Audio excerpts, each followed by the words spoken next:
Seja muito bem-vindo. Hoje o nosso papo é um pouco diferente. Quem acompanha o meu canal aqui sabe que a temática central dos meus vídeos são os seus benefícios, os seus direitos lá no INSS. Mas hoje, de uma forma diferente, eu vou tratar com você sobre o sofrimento da vida, sobre as dificuldades reais que a vida nos coloca. E veja que essa questão, esse assunto não está tão distante assim do que eu trago aqui. Quantas pessoas, quantas famílias não sofreram e não sofrem por dependerem do INSS. E eu vou trazer essa temática sobre o sofrimento da vida, dando o meu testemunho, contando uma experiência real, recente que eu tive, onde eu enfrentei uma dificuldade real que a vida me colocou. E eu vou contar isso não com tristeza, não com desânimo, mas pelo contrário, sob a ótica da alegria, da coragem, da esperança. E a minha intenção aqui é que você assista a essa mensagem, ouça essa mensagem com um coração aberto. Eu tenho certeza que se você prestar atenção na história que eu vou te contar, com o coração aberto, com a alma aberta, essa mensagem vai te impactar. De modo que se você hoje está enfrentando alguma dificuldade, algum sofrimento, você vai deixar essa mensagem entrar no seu coração. Eu tenho certeza que ela vai te impactar de tal forma que você vai se levantar e continuar andando. E eu quero que, ao final dessa mensagem, você deixe aqui para mim um comentário me dizendo se realmente de alguma forma eu te ajudei. E eu vou agora começar a contar minha história. Eu vou contar minha história da mesma forma que eu pedi para você, com o coração aberto. Então não tem roteiro, não tem edição. Então eu vou apenas contar a situação, a experiência que eu tive. No dia 2 de abril agora, desse ano, 2023, depois de um jogo de futebol, eu sempre joguei bola aqui na minha cidade, aqui no clube, no campeonato aqui da minha cidade. Era um domingo, joguei bola, depois do jogo, durante o jogo não senti nada, vim para casa. Aqui em casa já comecei a sentir algumas dores pelo corpo, mas fortes dores nas costas. Me deitei, na segunda-feira tentei ir para o escritório trabalhar, trabalhei muito tempo sentado, não consegui trabalhar, voltei para casa, enfim. Naquela semana eu não consegui trabalhar, fiquei tomando várias injeções, essas de farmácia, fui várias vezes para o hospital tomar Tramal na veia, que eu não aguentava de dor. Em determinada situação, inclusive, em uma dessas madrugadas, eu travei na cama, que eu só conseguia mexer os meus olhos, os meus braços. Tentei de todas as formas me levantar, não consegui. Chamei minha esposa tentou me levantar, também não conseguiu me ajudar. Teve uma situação, inclusive, que eu estava muito apertado para urinar. Minha esposa teve que trazer um galão de desinfetante vazio para eu poder mijar no galão, porque eu não aguentava de tão apertado que eu estava. Eu não queria mijar na cama, obviamente, também não consegui me levantar. E teve essa situação aí. Enfim, procurei um ortopedista. Eu sou muito resistente a procurar médico, dificilmente eu vou em médico. Depois dessa eu aprendi. Procurei um ortopedista porque eu já estava andando com muita limitação, com muita dificuldade. Eu estava andando a passos curtos e eu andava a passos curtos e tinha que parar para me sentar ou me deitar, porque a dor já estava nas pernas e nas costas, já estava muito intensa. O ortopedista me avaliou, ele sinalizou, a princípio ele falou, olha, parece que é uma hérnia, mas tem algo a mais aí. Eu acho que não é só uma hérnia, é bom você fazer uma ressonância. Fiz a ressonância e eu me lembro que eu estava deitado no sofá aqui de casa. Já era noite, a minha esposa chegou com o resultado da ressonância, eu perguntei e falei, e aí, Flávia? E aí, amor? E que deu? Se a gente consegue fazer alguma leitura dessa ressonância, porque eu tô com muita dor, tô achando muito estranho isso aqui. E ela falou, olha, um médico que fez a leitura da ressonância já meio que se assustou. Ela foi bem direta e me contou o que havia ocorrido. Ele se assustou, ele disse que o seu caso é grave, é delicado e é cirúrgico. Tem que correr para uma cirurgia, procurar algum especialista aí, porque é muito grave. Eu lembro que eu recebi aquela notícia com um sentimento muito ruim, muito ruim. Aí eu me levantei do sofá com muita dificuldade, ela me ajudou, comecei a subir as escadas, a minha casa aqui é sobrado. E aí eu lembro que quando eu estava subindo as escadas eu comecei a chorar. Chorar porque aí misturou a dor que eu estava sentindo, que com a tensão aumentou, e também muita coisa ruim dentro de mim, A gente já imagina, cirurgia na coluna, delicado, enfim. Não voltei mais para ortopedista, fui procurar um neurocirurgião e aí as portas começaram a se abrir. O nome começou a ser comentado no meu ouvido, que é o Dr. Vinícius Coralino, que foi um médico aí, que foi um anjo que Deus me enviou para me salvar. E em uma dessas idas para o hospital, eu me lembro que eu me sentei ao lado de uma senhora, de uma idosa, a gente começou a conversar, eu estava tomando tramal na veia, ela também estava ali, a gente começou a conversar, ela falou, o que você tem? Eu falei, tô com uma dor nas costas que não passa, enfim. E ela me disse, ela falou, olha, se você precisar operar, procura o Dr. Vinícius Coralino. E na minha cabeça, eu falei, não, tudo bem, né? Mas na minha cabeça, eu falei, imagina que eu vou precisar operar. Nem passava na minha cabeça isso. Achei que era algo do ciático, alguma coisa assim.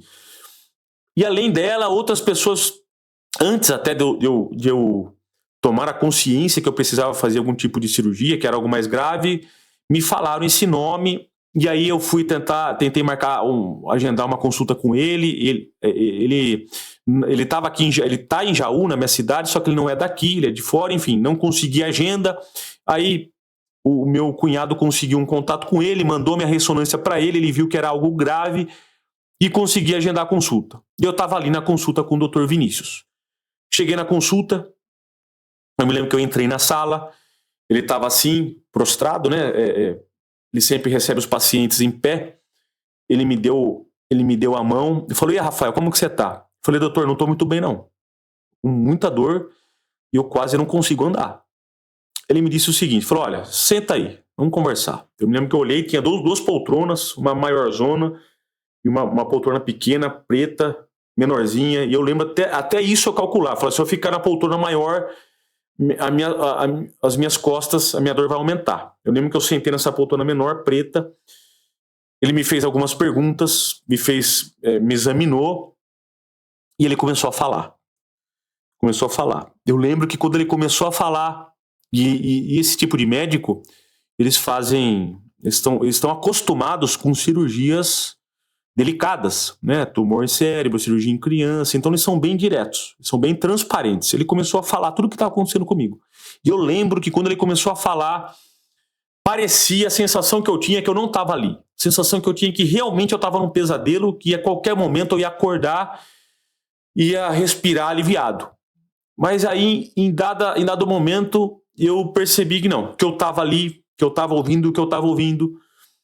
E resumindo, eu tinha uma hérnia de um lado e um lipoma. Lipoma é tipo de uma gordura, né? Que a gente não sabia ainda se era gordura mesmo ou não, mas depois confirmou. Então era um lipoma e uma hérnia comprimindo a minha medula, espremendo a minha medula.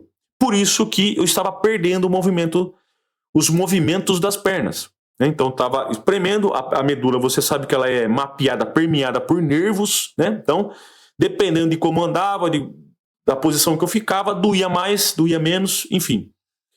Ele me explicou isso, ele falou, olha, o seu caso realmente, como já foi falado, é grave, o seu caso é delicado e é cirúrgico. A gente precisa fazer uma cirurgia e é grave e delicado porque envolve a região da medula e corre sério risco de você ficar com sequela permanente. E aí, sequela permanente, na coluna, você pode, envolvendo a região da medula, você pode traduzir para ou ficar aleijado, ou perder algum reflexo da perna, ou ficar mancando. Então é isso. Ele me colocou a situação. Ele falou, olha, comigo aqui, a cirurgia é urgente. E aí você tem duas opções. Ou você fica aqui comigo, a gente já começa os preparativos para a cirurgia, ou você pode procurar uma segunda opinião. E eu me lembro que eu estava ali, ele me jogou ele jogou aquela avalanche de informação, né, que foi bem transparente, que era na medula, que era algo grave, e ele deixou bem claro que é algo grave, cirurgia na coluna e cirurgia cardíaca. Então a minha cirurgia estava em grau grave, né, nesse patamar. E eu me lembro que em nenhum momento eu titubeei. A partir dali, eu comecei a ter muita clareza sobre tudo. Eu sabia que eu tinha sido conduzido para aquele momento. Eu falei, doutor, eu não quero procurar segunda opinião, eu vou seguir o protocolo que você vai me passar, vamos começar os preparativos para a cirurgia. E assim, a gente começou a preparar tudo, eu lembro que eu saí do consultório. A Aline, que é a secretária dele, é uma pessoa incrível, que me ajudou muito também. Eu lembro que ela se despediu de mim, e eu estava ali na porta do consultório, eu lembro que estava chuviscando. Minha esposa foi pegar o carro para depois vir me buscar, né, que eu não conseguia andar por uma longa distância, então ela teve que me buscar ali. A hora que eu entrei no carro, eu lembro que a gente ficou uns 5 minutos em silêncio, né, como se eu e ela estivéssemos digerindo o que estava acontecendo ali. E ela me perguntou, eu falei, e aí, você não vai falar nada? Eu lembro que nesse momento que eu entrei no carro, eu tava muito tranquilo. Toda aquela sensação ruim que eu estava sentindo, ela tinha desaparecido. Eu estava com o coração sereno, tranquilo, com a certeza de que eu estava no caminho que Deus me colocou. E ali e essa clareza me veio, e aí você vê como as coisas são. Só para voltar um pouco e para você entender, em dezembro de 2022 eu tive o meu Instagram hackeado. Na oportunidade, meu Instagram já tinha mais de 100 mil seguidores. Hackearam meu Instagram, meu e-mail, meu WhatsApp, aplicaram aquele golpe do Pix.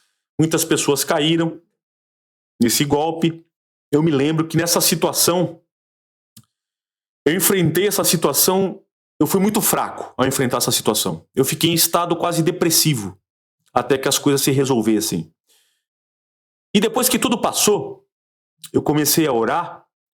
Falei, meu Deus do céu, se eu fiquei desse jeito, porque o meu Instagram foi hackeado, imagina quando algo real, um sofrimento real, uma dificuldade real me aparecer, como eu vou me sentir, como eu vou enfrentar. Eu comecei a orar para Deus, a partir daquele dia, né, que tudo se resolveu, eu comecei a orar. Falei, meu Deus, me ajuda a fortalecer a minha fé, me ajuda a fortalecer o meu espírito, me ajuda, Deus. E eu comecei a pedir todos os dias, e a gente sabe, pelo menos a gente deveria saber, que tudo que a gente pede a Deus, Deus não entrega o que a gente quer, Deus entrega o que a gente precisa e da forma que Ele quer. E tudo que Ele vai nos entregar, às vezes por misericórdia de Deus, as coisas acontecem meio que no automático, mas na maioria das vezes Deus nos coloca em um processo para nos construir, para nos fortalecer. E agora voltando, né, retomando de onde eu parei, eu estava ali no carro com minha esposa e eu tive essa clareza. Eu falei, eu sei porque eu estou enfrentando isso. É para me fortalecer. Deus está comigo. Deus está comigo. Deus me colocou nessa caminhada e eu vou enfrentar tudo com o coração aberto, com esperança, com força, com coragem, como Ele está me ensinando. Como se eu conseguisse ouvir a voz de Deus no meu coração, na minha alma. E ali as coisas começaram a acontecer.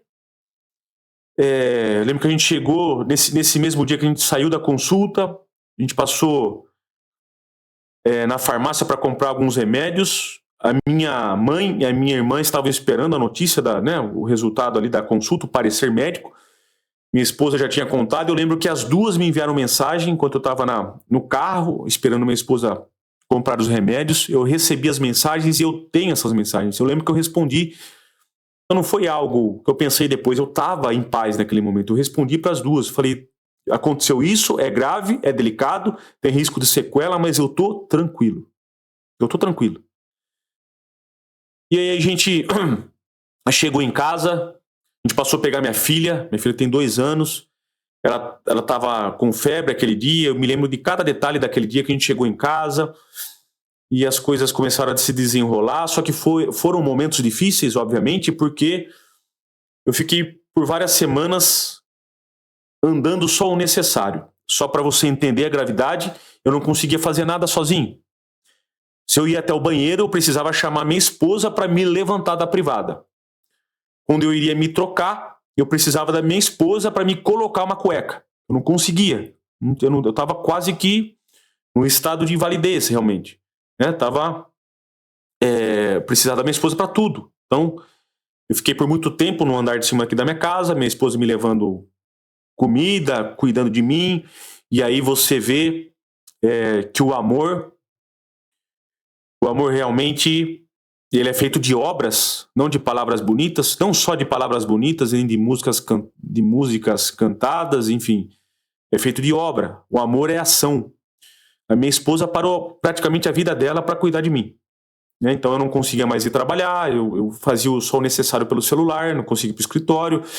E a minha esposa trabalha. Ela teve que, né, em vários momentos, parar tudo que estava fazendo para cuidar de mim. Esse é o amor real, esse é o amor verdadeiro.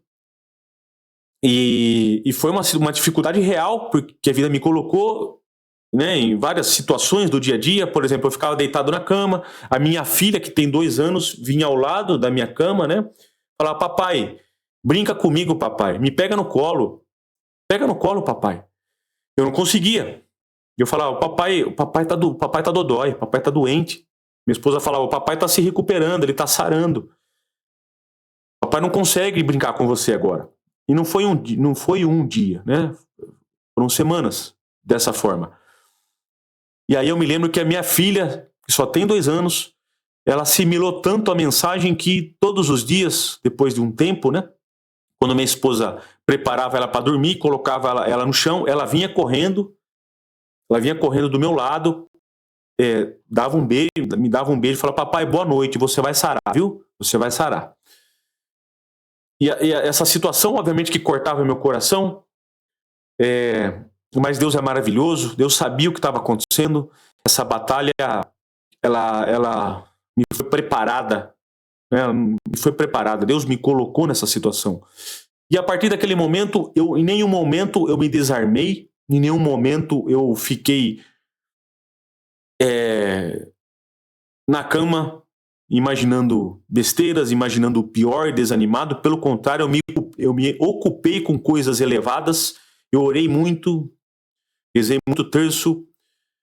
E eu me lembro que no dia da consulta que eu cheguei em casa, eu comprei o curso do professor Olavo de Carvalho, que é um curso de filosofia, o COF, curso online de filosofia, que me ajudou muito, que ele traz ali assuntos elevados da alma, do espírito, de Deus, enfim. Então, nesse período eu me fortifiquei, eu me preparei para a cirurgia. Não só o corpo, porque o corpo não tinha muito o que fazer, não tinha muita mobilidade, mas a minha mente, a minha alma, o meu espírito estavam muito fortificados. E eu me lembro que chegou o dia da cirurgia. No dia anterior à cirurgia, a minha esposa saiu aqui de casa para levar minha filha para minha sogra, ela ia dormir lá, e eu fiquei sozinho na cozinha, um dia antes da cirurgia, e ali eu comecei a orar com muita fé. Eu falei: meu Deus, eu sei que o Senhor está aqui. Eu sei que o Senhor está aqui comigo, me escutando, me ouvindo. E eu aguentei até aqui, e o Senhor me sustentou até aqui, Pai. E quando eu digo me sustentou, é porque eu estava com um protocolo de segurança. O médico disse o seguinte, falou: se você não conseguir segurar a urina ou o cocô, se eu mijar ou cagar nas calças, ou não conseguir ficar em pé, corre para o hospital. Corre para o hospital, porque se você demorar muito, pode ser tarde. E um desses dias, eu lembro que foi chegando do cardiologista, que eu fui fazer uma bateria de exames, eu subi para o nosso quarto aqui. Eu estava com muita dor esse dia, mas muita dor, fora do comum. Então é que eu quase não consegui ficar na maca para o cardiologista me examinar. Cheguei no quarto, após a cama tem aquele sofazinho depois da cama. Eu fiquei sentado ali e eu já não conseguia ficar sentado e também não consegui me levantar. Tentei me levantar algumas vezes, não consegui, e me sentava e a dor aumentava. E eu lembro que eu orei ali, falei: meu Deus, não me deixa cair agora. Me levanta, Pai, me sustenta. E aí eu orei muito, com muita fé, e aí eu tentei me levantar, consegui me levantar, fui até a beirada da cama, sentei, deitei e descansei. Então esse dia, um dia antes da cirurgia, eu orei, fui para a cirurgia. Eu lembro que antes da cirurgia, já estava com o avental, né, do hospital, naquela sala pré-operação, pré-cirurgia.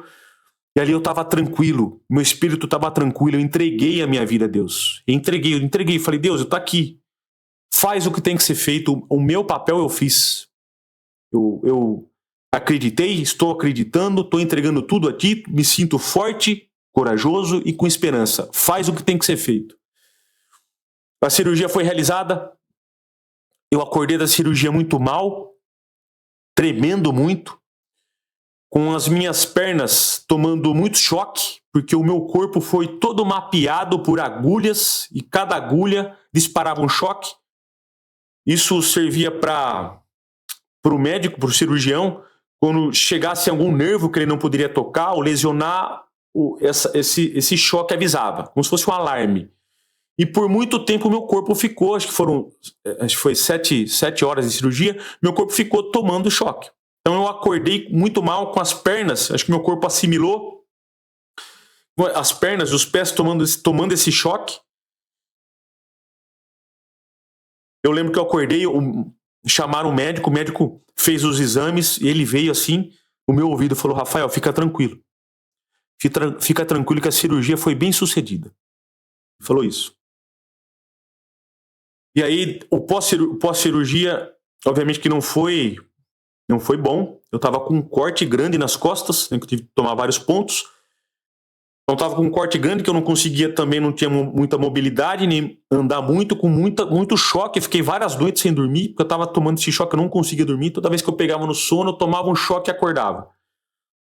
Inclusive, alguns dias, né, fiquei algumas semanas assim também, pós-cirurgia, alguns momentos, as dores eram maiores do que eu sentia antes da cirurgia.